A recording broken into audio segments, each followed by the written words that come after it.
a pleasant Villanueva vibe.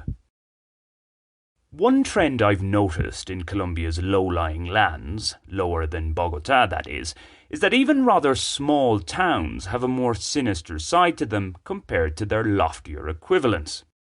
I refer to locations in what is called Tierra Caliente, literally hot land. It seems to be a case of hot by name, hot in various ways by nature. As a very rough guide, it applies to places with an altitude below 1,500 metres. That is to say, an urban centre closer to sea level is, in my experience, more prone to insecurity issues than a similar-sized settlement at a higher altitude and thus cooler climate. I've found this nastier nature in the likes of Chaparral, Girardot, La Dorada and Tocaima. Thus, it was to my pleasant surprise that I encountered no such dangers in the largely nondescript town of Villanueva on a recent, somewhat unplanned visit there. The nearby Monterrey had been the original choice, but bus schedules and routes meant it was easier and cheaper to get to Villanueva. For this particular trip, the destination was of secondary importance to the need to escape Bogotá. At 420 metres above sea level and sitting at the entrance to the Casanare department's vast low-lying plains, Los Llanos, which lead all the way to Venezuela, Villanueva's economy is chiefly driven by bovines and barrels. It is, after all, Colombia's cowboy country and also an important petroleum-producing region.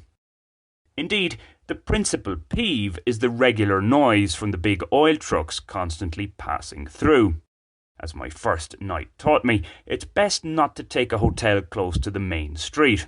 Thankfully, owing to the fact, one assumes, that it is a trucker stop, the town has many accommodation options dotted all over. That aside, while the heat may give it a coastal vibe, minus the sea of course, there appear to be none of those overbearing costeño types about, costeños being Colombians from the coast, particularly the Caribbean region. One is generally left to one's own devices. Do note, I visited midweek, maybe it's different at the weekends, but I doubt it. While my referring above to Villanueva as nondescript may seem negative, it's just a case that, architecturally wise, it hasn't much going for it. Those vast plains that stretch out to the east and south are, nonetheless, quite captivating, a significant contrast to the undulating landscape of the Andean region. The layout of the town itself very much reminded me of Casanare's capital, Jopal, a small city I visited a few years ago. I do recall being rather indifferent about Jopal. In fact, I remember thinking that it was relatively expensive, most likely due to the oil economy, so I left with more of a negative than positive impression.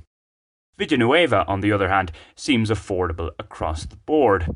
It must also be said that as a result of my current mindset, even hell would entice me because of my general boredom with Bogotá.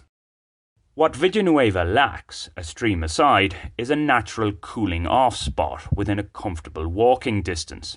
Jopal, for its part, does have the expanses of the river Cravo Sur close by.